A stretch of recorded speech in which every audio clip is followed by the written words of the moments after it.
Jadi cikgu pun dah bersedia dan pelajar-pelajar di rumah pun dah bersedia. Jadi jom kita mulakan sekarang. Silakan cikgu. Assalamualaikum pelajar-pelajar yang ada di rumah dan di seluruh Malaysia sekarang ni. Baik, untuk sekarang ni saya akan fokuskan kepada bidang 1 hingga ke bidang 3, iaitu di tingkatan 4. Okey. Baik. Bidang 1 yang pertama, pengenalan sains sukan dan pengurusan sukan. Dalam bidang 1 ni, pelajar-pelajar, cikgu pilih dua tajuk yang pelajar-pelajar perlu beri penekanan. So, yang pertama adalah dasar sukan negara.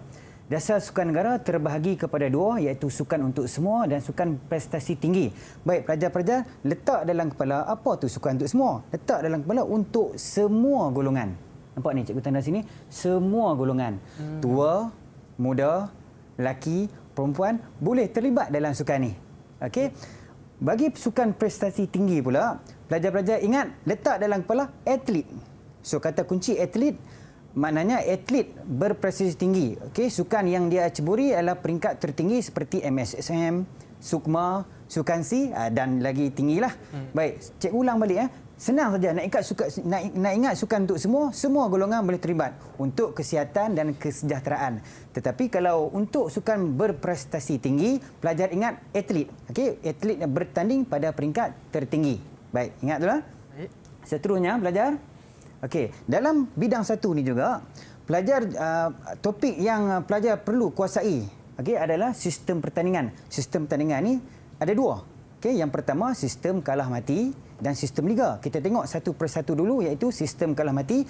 Pelajar kena faham apa itu kelebihan, kelemahan dan ciri-ciri. Begitu juga dengan kiraan jumlah perlawanan. Okey, kita pergi dulu ke kelebihan. Kelebihan sistem kalah mati, jimat masa, jimat wang. Okey, bilangan perlawanan sedikit, format pertandingan mudah difahami. Okey, bila ada kelebihan, ada juga kelemahan dia. Apa tu kelemahan dia? Peserta kalah sekali terus tersingkir. Maknanya Afiq, dia kalah sekali terus dia balik tak boleh buat apalah. Kan? Okey, tidak dapat mempamerkan bakat. Dah balik awal, macam mana nak pamerkan bakat dia? Baik. Ciri-ciri sistem kalah mati ni pula, masa pertandingan dia singkat, setengah hari, 1 hari, peruntukan kewangan terhad. Sikit, okey, tak banyak duit lah. Betul. Bilangan penyertaan dia banyak. Baik, perkara yang sangat penting untuk pelajar tahu juga adalah kiraan jumlah perlawanan. N tolak 1. N ni pelajar merujuk kepada jumlah peserta ataupun jumlah pasukan. Contohnya, jumlah pasukan 10. 10 tolak 1, 9. Jadi, 9 perlawanan. Okey, pelajar juga kena faham bagaimana nak mengkiraan bye. Apa tu bye? Bukan bye-bye. Baik, bye ni adalah pasukan yang akan terus bertanding ke pusingan yang kedua. Baik. Gandaan 2, 4, 8, 16, 32, 64 tolak dengan jumlah peserta. Contohnya, pasukan ada 10 yang akan bertanding. Berapakah bilangan pasukan yang akan mendapat bye? Jadi 10 kita letak di sinilah. 16 tolak dengan 10. So, berapa? Serta berapa bye? 6 bye. Betul? 6. Okey, terima kasih. 6 bye. Okey. 6 bye. Seterusnya. Tadi sistem kalah mati, sekarang ni sistem liga. Sama juga. Ciri-ciri, ada kelebihan, kelemahan dan ciri-ciri. Baik, kelebihan sistem liga ni, memilih pemenang yang mutlak. Pemenang yang sebenar. Betul-betul hebat pemenang tu. Jadual perlawanan disusun awal. Pasukan dapat memperbaiki prestasi. Contohnya, perlawanan pertama dia kalah. Tapi next game, mungkin dia boleh memperbaiki prestasi untuk mendapat keputusan yang lebih baik. Okey, kelemahan dia masa panjang lah. Contohnya, Afiq EPL, 5-6 bulan baru nak habis. Betul. Contoh. Okey, peserta ramai, gelanggang pun banyak kena sedia. Ciri-ciri sistem liga ni pula, perlawanan dengan pasukan lain diketahui awal. Jadi, susunan jadual tu dah ada dah, Afiq. Jadi, kita tahu dah kita nak lawan next game tu dengan siapa. Okey. Bilangan perlawanan bergantung pada penyertaan dalam kumpulan dan kedudukan dalam kumpulan berdasarkan pungutan mata. Okey, ni pelajar kena kuasai ini ni. Kiraan jumlah perlawanan. Tadi kalah mati senangnya N tolak 1 je. Tetapi kalau liga, N dalam kurungan N tolak 1 bahagi 2. Contoh, bilangan peserta ataupun pasukan 5. Okey, 5 tolak 1, 4. 4 darab 5, 20, bahagilah dengan 2, jadi 10 perlawanan. Okey, baik. Yang seterusnya, cikgu dalam bidang ni cikgu nak sediakan. Okey, pelajar-pelajar ni standby lah. Standby apa cikgu nak tanya ni. Okey, kalau keluar soalan yang ada gambar, pelajar jangan kalut lagi. Kaji gambar ni. Itu tip daripada cikgu. Jangan terus baca soalan kira nak jawab je. Rugi tu. Tengok gambar ni, okey. Gambar ni kita boleh tengok apa kita nak kaji, kita tengok siapa yang ada dalam ni. Mula-mula tu pertandingan apa ni? Afiq agak ni apa dia ni, Afiq? Ini memang sukan untuk semua lah. Maksudnya larian. Larian macam larian amal, larian merdeka. Baik, sini ada perempuan, ada lelaki, ada kanak-kanak, okey. Orang tua ni sebelah dia ni, bapak dia ni, kan? Semua terlibat. Okey. Okey, cikgu nak tanya Farah, Farah ready Farah? Merujuk pada rajah di atas, apakah kesan penglibatan sukan ini kepada masyarakat? A. Membentuk sikap suka bersukan, meningkatkan tahap kesihatan komuniti, C. Mencapai kecemerlangan pada peringkat tinggi, dan D. Meningkatkan tahap kecergasan fizikal. Jawapan Farah? A. Membentuk sikap suka bersukan. Macam okey, cikgu nak tanya pula Wan boleh tolong Wan bantu? Jawapan macam Apakah jawapan ni? Saya rasa B. B okey, kita tengok jawapan dia. B. So Farah check okey, Wan betul lah tu. Okey. It's okey Farah. Saya tanya lagi betulkan prestasi. Baik, seterusnya tadi ada soalan objektif, ini adalah soalan struktur berkenaan dengan sistem pertandingan. Okey. Rajah A menunjukkan jadual pertandingan bola sepak peringkat daerah. Sebelum cikgu tanya kepada siapa tu? Okey, Nurul Ain kepada Nurul Ain. Sebelum cikgu tanya soalan, cikgu nak terangkan sikit kata tugas. Kata tugas di sini nyatakan. Okey. Bila nyatakan, kehendak soalan mohon nyatakan. Jadi pelajar jawab dengan ringkas dan padat.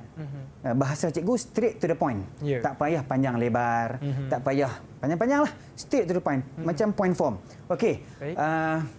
Kita cuba siapa cikgu? Ain, Nurul Ain. Nyatakan sistem pertandingan yang digunakan dalam pertandingan itu. Sistem liga. Sistem liga. Yang lain setuju ke?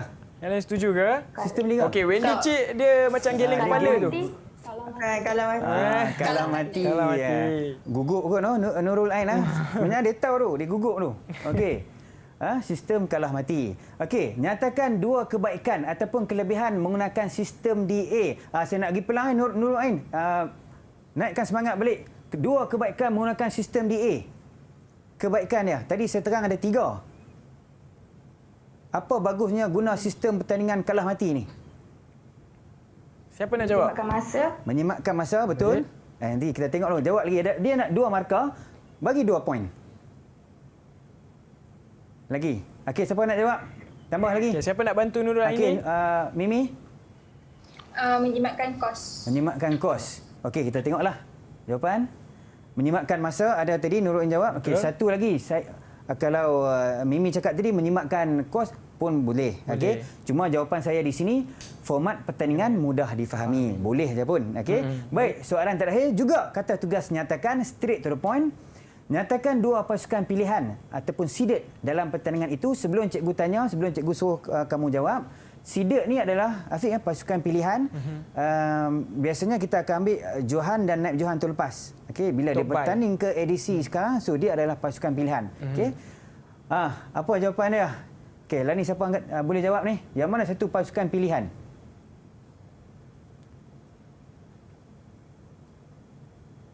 Okey, dengar saya nak tanya Farah Nabilah lah. Okey, Farah pasukan Nabilah. pilihan. Agak-agak yang mana satu? Okey, siapa boleh jawab? Saya. Ya. A dengan yang bawah sekali tu H ah. A dengan H. Okey. Terima kasih Wendy, kita tengok. A1. Okey, betul. Okey, seterusnya. Okey, pelajar, sebelum cikgu ke bidang 2, cikgu nak minta sangat-sangat kepada pelajar yang ada di Malaysia yang akan ambil sains sukan pada hari Rabu nanti. Baik. Bidang 1 ni, bidang 1 mesti kena jawab bagi betul sebab mudah nak dapat markah. Sama ada dalam objektif, struktur maupun esei. Ingat belajar ini cikgu punya cabaran ni, mesti bagi dapat markah penuh. Okey. Baik, seterusnya kita ke bidang 2. Bidang 2 ni Afiq dia susah sikit, dia nak sains ni, tulang, otot dan sebagainya. Ya, baik. Okey. Tajuk yang perlu pelajar-pelajar ambil peduli. Ambil beratlah ni. Okey, adalah sistem rangka. Di sini ada klasifikasi tulang ataupun jenis tulang. Dalam badan manusia ada 4 jenis tulang. Yang pertama, tulang panjang. Dia punya sifat panjang dan lebar. Contohnya femur, radius dan ulna. Okey, di situ cikgu letaklah gambar tulang femur. Tulang femur ni di mana, Afiq? Di paha. Di paha. Okey, tulang yang paling panjang. Cikgu nak tanya satulah saja, nak uji pelajar-pelajar ni. Bagi satu contoh, siapa boleh jawab tulang panjang yang cikgu tak sebut dalam ni? Okey, cepat. Siapa boleh jawab? Balik nanti cikgu belanja. Tibia. Mimi, nanti cikgu belanja. Tiba, betul lah tu. Ya. Okey, tulang pendek. Sebenarnya tulang pendek, dia punya sifat dia adalah pendek dan berbentuk cube. Contoh situ tarsal, karpal. Okey, cikgu letak gambar sini, gambar tapak tangan lah. Tengok tapak tangan, kita pun tahu pendek je. Tulang tu tulang pendek. Okey. Seterusnya, tulang leper. Dia punya sifat, tulang leper atau pipih. Sifat dia nipis dan rata. Contoh cikgu letak itu sternum. Sternum di sini, Afiq, di tengah. Di antara tulang rusuk di sini. Baik. Selain daripada itu, ada juga scapula. Scapula di sini, Afiq. Okay, dekat situ. Okay, scapula ni dia leper. Dan last sekali, tulang tak semua bentuk mempunyai banyak cuaran. Contohnya vertebra, tulang belakang kita ni. Baik. Seterusnya, dalam bidang 2 juga, pelajar mesti menguasailah, ambil berat, ambil peduli sangat-sangat itu tajuk sendi synovial. Banyaklah sendi sebenarnya dalam badan ni yang pelajari, tapi cikgu highlightkan sini 3 aja. Okey. Sendi yang pertama, sendi gelungsur. Sendi pada pergelangan antara karpal dan metakarpal. Lokasi lain tarsal, metatarsal. Kalau karpal, metakarpal jari. Kalau jari kat tangan ni, kalau tarsal, metatarsal jari kaki. Okey, ini gambar ni. Di sinilah ni. Okey, sendi dia tu. Macam mana nak ingat sendi gelungsur? Macam inilah kadang-kadang, Afiq, kita letupkan jari kita kan. Kita letupkan jari, macam mana boleh meletup tu? Sebab dia gelungsur dia slide. Sebab tu dia meletup. Itu cikgu punya kata kunci lah kan. Okey, sendi lesung, pelajar ingat. Pelajar di Malaysia yang pernah tengok siaran ni ingat, sendi lesung sendi yang sangat popular lah dalam subjek sains sukan ni. Okey. Sendi pada bahagian bahu antara scapula dan humerus. Lokasi lain pelvis. Jenis pergerakan putaran atau rotasi. Ni putar ni. Afiq, tengok di sini, nampak macam batu lesung. Afiq pernah tengok batu lesung? Lesung batu. Nampak macam itulah sendi lesung tu. Tu nama dia tu. Sempena. Sebab tu nama dia sempena nama tu. Sempena nama dia tu. Baik. Okey, sendi ensel macam ensel pintu pula, Afiq. Ensel pintu dia satu arah saja. Sendi pada bahagian siku antara humerus dan ulna. Lokasi lain lutut. Pergerakan satu arah saja. Ni cikgu letak ni apa, siku, ini lutut. Lutut. Okey, baik. Okey, soalan struktur. Cikgu nak di sini Isma, diam je pada tadi, dia malu kot semua orang perempuan kat situ. Dia seorang Okey, Isma. je. Rajah di atas menunjukkan sendi pada bahagian bahu. Isma, ready Isma? Soalan struktur. Okey, tadi cikgu terangkan kata tugas nyatakan. Okey, pelajar ingat, kalau kata tugas namakan, dia sama macam nyatakan. Apa tu? Straight to the point. Bagi saja soalan, bagi saja jawapan yang ringkas dan padat. Okey, Isma, namakan jenis sendi synovial di atas, Isma. Baru belajar tadi ni. Sendi synovial, apakah nama jenis sendi ni? Okey. Sendi lesung. Sendi lesung, okey. Baik, kita tengok. Okey, betul lah tu. Betul. Yang kedua, nyatakan satu lokasi ataupun tempat lain. Lokasi lain sendi pada bahagian badan kita. Jangan sebut bahu dah sebab dia minta lain. Okey, di mana? Di ni, pinggul. Betul ni semua. Pandai dah tu. Namakan jenis pergerakan pada sendi ini. Tadi cikgu cakap saya buat gaya lagi. Apa dia semua? Jenis pergerakan. Huruf R? Rotasi. Okey, rotasi ataupun putaran pun betul Putaran juga. pun boleh cikgu Okey, last sekali nyatakan contoh lakuan dalam sukan yang menggunakan sendi ini. Contoh lakuan ni banyaklah lakuan, tapi saya nak Isma punya jawapan. Isma nak cakap apa Isma? Contoh lakuan yang menggunakan sendi lesung yang berbentuk putaran ni semua. Pemain baseball baling bola. Baseball, baling bola, Afiq. Pakai lesung, Afiq? Main baseball, pemain kriket pun sama kat tu. Pitching dalam kriket. Pitching, yes. Boleh. Okey, dia pakai sendi lesung. Okey, tapi jawapan cikgu di sini servis dalam tenis. Okey, jawapan Isma boleh diterima. Yang ni jawapan cikgu lah. Servis dalam badminton. Banyak-banyak. Servis tak boleh. Badminton tak boleh. Badminton tak boleh. Badminton dia tak pakai ni. Dia pakai wrist. pergelangan ni. Pergelangan wrist. tangan, betul. Okey. Baik, seterusnya bidang 2 juga pelajar-pelajar kena kuasai berkenaan dengan fungsi otot rangka. Okey. Fungsi otot rangka terbagi pada 4, menghasilkan pergerakan, mengawal postur, menstabilkan sendi dan menjana haba. Baik. Namun penguncupan otot lah topik yang sangat-sangat pelajar kena ambil tahu. Okey, penguncupan otot terbahagi kepada 2, isometrik dan isotonik. Isometrik ni tidak mengubah bentuk fiber otot memanjang atau memendek. Okey, tidak melibatkan pergerakan sendi semasa penguncupan otot, statik. Pelajar, dalam kepala letak statik, isometrik, tak bergerak. Contoh situ menolak dinding. Kita tolak dinding, Afiq. Ya. Dinding tak bergerak. Kita pun tak bergerak, tapi otot kita menguncup. Ya. Otot kita keras pada waktu itu. Itu Faham. dipanggil isometrik. Yang kedua, isotonik. Lawan daripada isometrik tadi lah. Ini tak bergerak. So ini bergerak. Isotonik Menyebabkan perubahan pada panjang otot dan berlakunya pergerakan. Baik. Okey. Tetapi isotonik ni pelajar ada 2. Pelajar kena ingat. Okey. Yang pertama, konsentrik, melibatkan pemendekan otot. Otot jadi pendek. Contoh siku bengkok semasa aksi push up dalam keadaan turun. Cikgu tulis tu bicep. Kita push up, kita tekan tu push up. Ya, betul. Dalam keadaan kita rendah di bawah tu, bicep kita tengah bengkok. Okey. Okey, faham. Pelajar, cikgu nak bagi tip macam manalah nak ingat konsentrik tu pendek. Afiq tahu tak satu perkataan kontot? Ya, faham. Kontot tu apa, Afiq? Kontot tu pendek. Kontot tu pendek. Ya. Jadi konsentrik, kontot. Boleh ke pelajar? Boleh, Ingat senang itu ingat. kata kunci ya. Konsentrik, kontot, kontot. pendek. Okey. Okey. Isentrik pula melibatkan pemanjangan otot. Jadi dia terbaliklah. Ya. Okey, contoh tangan dalam keadaan lurus dalam aksi menaik semasa push up. Apabila kita turun tadi, konsentrik, bila kita naik dah panjang. pemanjang, iaitu isentrik. Okey. Kata kunci ingatlah, isometrik, statik, isotonik, bergerak. Okey, konsentrik, otot memendek. Kontot, ingat konsentrik memendek dan isentrik otot memanjang. Baik. Seterusnya, dalam bab otot tu juga pelajar mesti menguasai iaitu jenis-jenis tindakan otot rangka. Ada 3 jenis tindakan otot rangka. Pelajar ingat Ada agonis, antagonis, sinergis. Agonis tu apa? Otot penggerak utama. Okey. Antagonis, tindakan berlawanan. Pergerakan berlawanan. Pelajar ingat macam inilah. Antagonis, kaitkan dengan perkataan anti. Anti kan dia selalu lawanan kan? Anti lah lawan. Ingat dia berlawanan. Dan last sekali sinergis, otot sokongan. Okey, di sini cikgu letak okey. Afiq selalu PG kan? Betul. Aktiviti apa ni, Afiq? Aktiviti apa? Mengangkat dumbbell dalam bahasa Inggeris kita panggil apa, Afiq? Mengangkat dumbbell. tak Apa Afiq. nama dia? Saya tolong jawab. Ini, Bicep curl. bicep Okey, curl, bila ya. kita angkat ni kita panggil bicep curl. Okey, dalam keadaan bicep curl ni kita nak improve kita punya bicep lah. Betul. Baik. Cikgu nak tanya di sini Nurul Ain lah. Nurul Ain. Sebelum cikgu tanya apakah tindakan otot X, cikgu nak tanya dulu. Otot X ni nama apa, Nurul Ain? Otot X nama apa? Tadi duk sebut banyak tadi. Otot X nama apa? Bicep.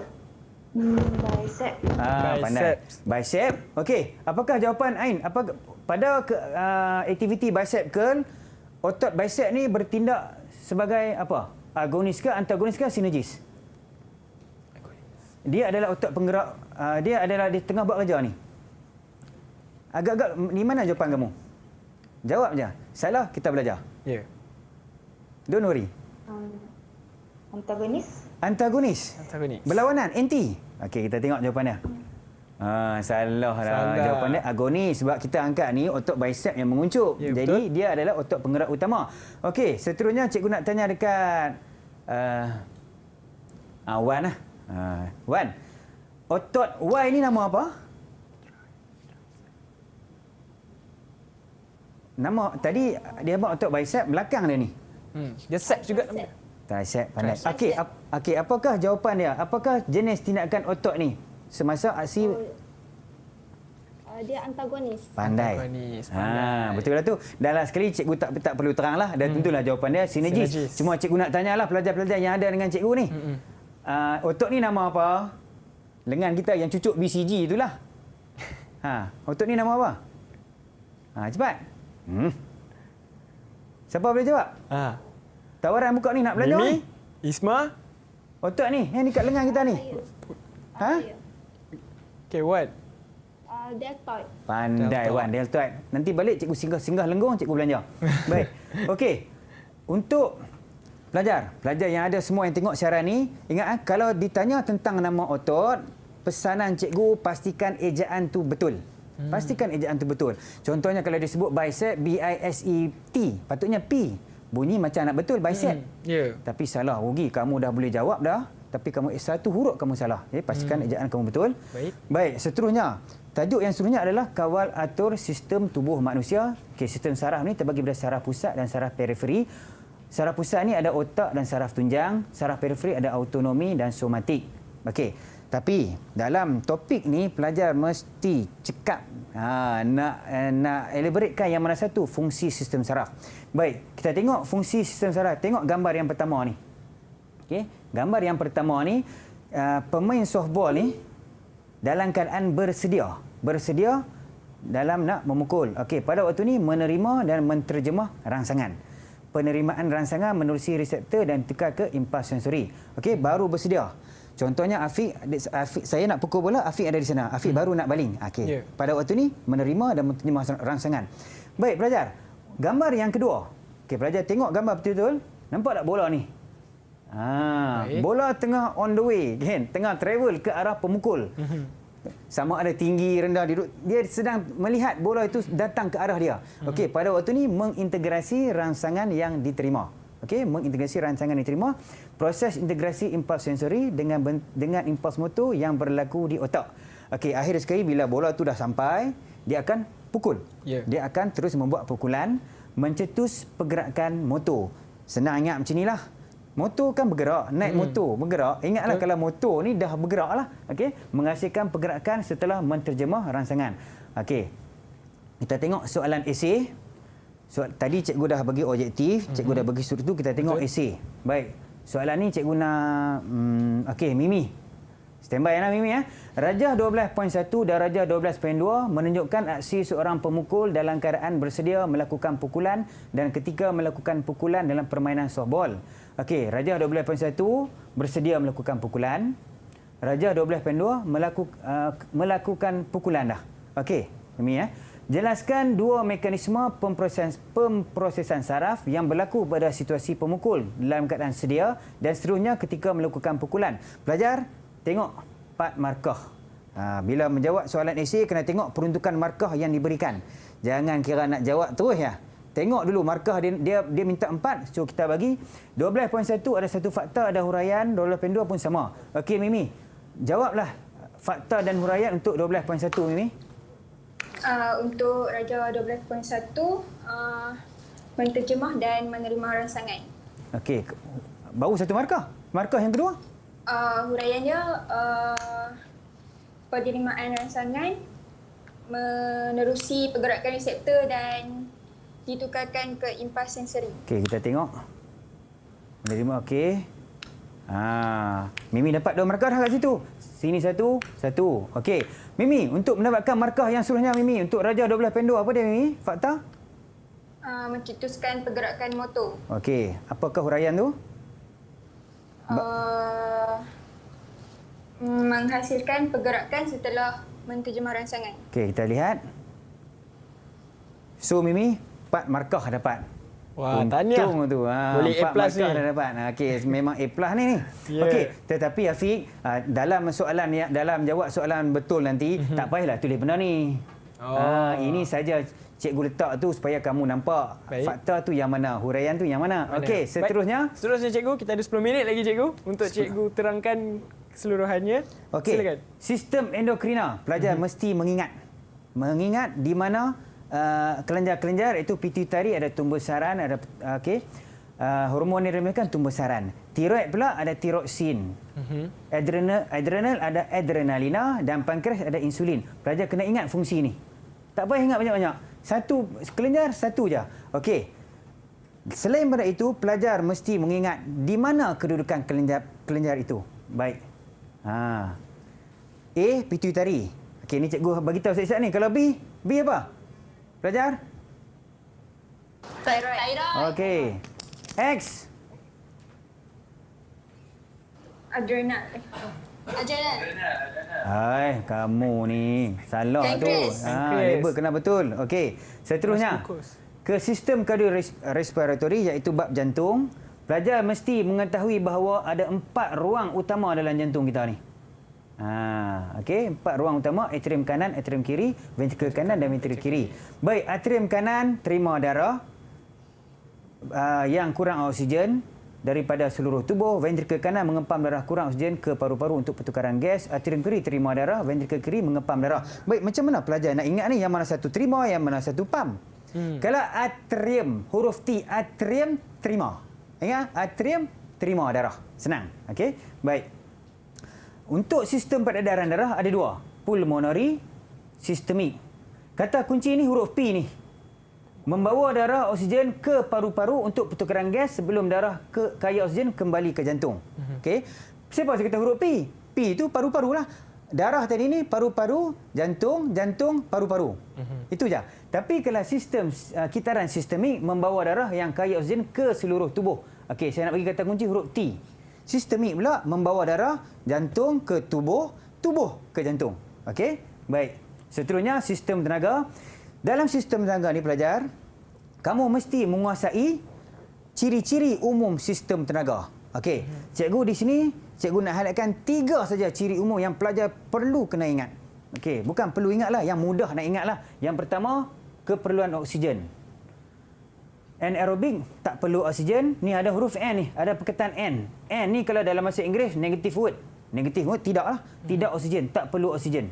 Okey? Kalau aerobik perlu oksigen. Pelajar juga ambil ciri yang kedua, penghasilan ATP. Sangat terhad dan aerobik pula sistem tenaga yang lama, jadi dia tanpa had. Baik, satu lagi pelajar, ciri yang perlu pelajar ingat adalah tempoh masa. Kalau anaerobik alaktik kurang daripada 15 saat, contoh acara 100 meter. Okey, kalau anaerobik laktik 15 hingga kurang 120 saat, 800 meter contoh acara, dan aerobik melebihi 120 saat macam 5000 meter. Baik. Okey, yang ni Isma. Senanglah, kita percepat sikit Isma. Nyatakan sistem tenaga Suara dia. yang berbeza digunakan bagi aktiviti fizikal di atas. Isma, yang ni lari 10 km, yang ni lompat jauh. Okey Isma, apa Isma? Okey, X tu dia menggunakan tenaga aerobik. Okey. Y? Dan Y pula menggunakan anaerobik alaktik. Okey, betul. Isma, lagi satu. 2 contoh aktiviti sukan lain yang menggunakan sistem tenaga seperti DX. Maknanya lama ni. Okey, contoh aktiviti. Ikut suka kamu nak pergi macam mana, tapi kena dengan kamu punya, kena dengan kehendak soalan. Iaitu lama. Aktiviti sukan apa? 2 contoh. Ha. Okey, yang pertama jogging 40 minit. Oh, 40 minit. Okey, boleh diterima. Lagi satu? Lepas tu, yang kedua renang 1 km. 1 kilometer renang tu. Lama tu. Lama. Boleh lah. Triathlon boleh lah 1 kilometer. Boleh, Ayunan langkah minit. Okey, triathlon. kita tengok. Ini jawapan cikgu. Jawapan Isma tadi betul. Ini cadangan jawapan cikgu. Pun boleh. Boleh. Okey, seterusnya hukum Newton ketiga. Indonesia. Bidang 3 berkenaan dengan hukum Newton. Hukum Newton ketiga pula, patut terang satu dulu kan. Okey. Hukum Newton pertama iaitu inersia. Suatu jasad akan kekal pegun sehingga terdapat daya yang bertindak ke atasnya. Pelajar ingat ni bola ni. Bola tidak akan bergerak selagi tidak ditendang. Okey. Hukum Newton yang kedua iaitu pecutan. Pecutan ni pula daya yang terhasil apabila berlaku perubahan hal laju pada jasad yang bergerak. Cikgu letak kitab punya thrower ni, Ziyad Zulkifli ni. Daya yang besar membolehkan peluru dilontar lebih jauh. Ingat muka dia tu, ingatlah hukum pecutan. Jadi dia ada daya yang besar, otot dia besar, dia push pun jauh lah. Okey. Akhir sekali, hukum Newton yang ketiga itu reaksi. Bagi setiap tindakan ataupun aksi terdapat satu tindak balas reaksi yang sama tetapi berlawanan arah. Baik. So ingatlah. Starting block, aksi kaki dia tolak starting block menyebabkan badan tu melonjak ke hadapan. Okey, ada satu soalan ini Afiq, kita panggil soalan aplikasi. Baik. Saya nak suruh Wendy. Ready Wendy, boleh tak Wendy? Okey, Wendy. Okey, soalan struktur ini dia punya kata tugas jelaskan. 2 markah. Jelaskan 2 markah. Okey. Cues. Jelaskan Saya ambil mengenai Wendy baca cepat, Sakdan saya nak baca kan. Jelaskan mengenai kaitan hukum Newton pada salah satu aksi. Wendy boleh pasal P boleh, Q boleh, R boleh. Wendy pilih mana? Saya pilih Q. Okey. Q hukum Newton ketiga, Okey. aksi dia kaki melonjak menyebabkan badan ke hadapan. 2 markah. Solid dapat Weni. Wah. Tahniah. Okey. Tahniah. Baik. Okey Afiq, last. Yep. Boleh? Last kali dalam bidang ni, stabiliti dan persekitaran Afiq. Faktor yang mempengaruhi stabiliti ada 5, jisim. Kurus kalau tak stabil, tak stabil. Geseran bertambah lebih stabil, pakai spike pakai kasut yang lincin dengan pakai spike lebih stabil, okey. Kasut yang pakai spike tadi, garisan graviti, saya sekarang ni berada di garisan graviti, saya stabil lah. Kalau saya ni saya tak stabil. Betul. Okey. Luas tapak sokongan, buka kaki sikit, stabil. Pusat graviti lebih rendah, lebih stabil. Okey, sini ada gambar ni pelajar-pelajar. Tengok gambar ni. Yang ni saya nak tanya pada Farah Nabila. Lastnya Farah Nabila. Sebelum kita habis bidang 3, gambar menunjukkan salah satu aksi dalam permainan hoki. Nyatakan 2 faktor yang mempengaruhi stabiliti aksi tersebut. Apakah faktor? Antara ni. Luas tapak dengan pusat graviti lebih rendah. Luas tapak tak cukup. Habis sikit ayat tu. Luas tapak. Luas tapak Sokongan. dengan pusat graviti lebih rendah. Pusat graviti Luas lebih tapak rendah. sokongan. Okey, kita tengok. Okey. Good, Farah Nabila dapat 2 markah sini. Alhamdulillah, kamu dah jawab semua betul. Baik Afiq. Pelajar yang pertama bila nak menjawab jangan kelang kabut nak jawab terus. Tengok apa gambar yang ditunjukkan, okey. Lepas tu kaji jawapan yang betul. Janganlah kelang kabut sangat sebab sains sukan ni masa dia panjang dalam nak menjawab paper. Kalau paper 1 jam 30 minit dan paper 1 jam dan paper 2 jam 30 minit, masa yang panjang. Kamu ada masa yang santai untuk kamu jawab, tak payah kelang kabut. Kamu nak pergi mana? Ini biasanya paper last. Okey? Paper last, tunggulah kawan-kawan. Okey. So daripada saya ucapkan selamat berjaya jaya. Pastikan ni 6 orang yang ada kat sini pastikan A. Saya cabar A, nanti dapat keputusan cari cikgu. Cikgu nak bagi hadiah. Okey? Okey. Baik. Saya pun rasa macam cikgu nak jawab juga periksa ni. Baik, terima kasih Cikgu Raki di atas info kemudian penekanan topik-topik yang sangat menarik. Walaupun saya baru belajar hari ini, saya pun mudah faham sebab saya pun suka bersukan. Baiklah, jadi terima kasih Cikgu Raki kerana sudi berkongsi ilmu bersama dengan kami semua, dan pelajar-pelajar akan setia bersama dengan kami, tetapi kita akan bersama dengan cikgu yang lain pula selepas ini. Tetapi kalau nak tahu siapakah beliau, kita berehat terlebih dahulu semuanya dalam Road to Success SPM 2020.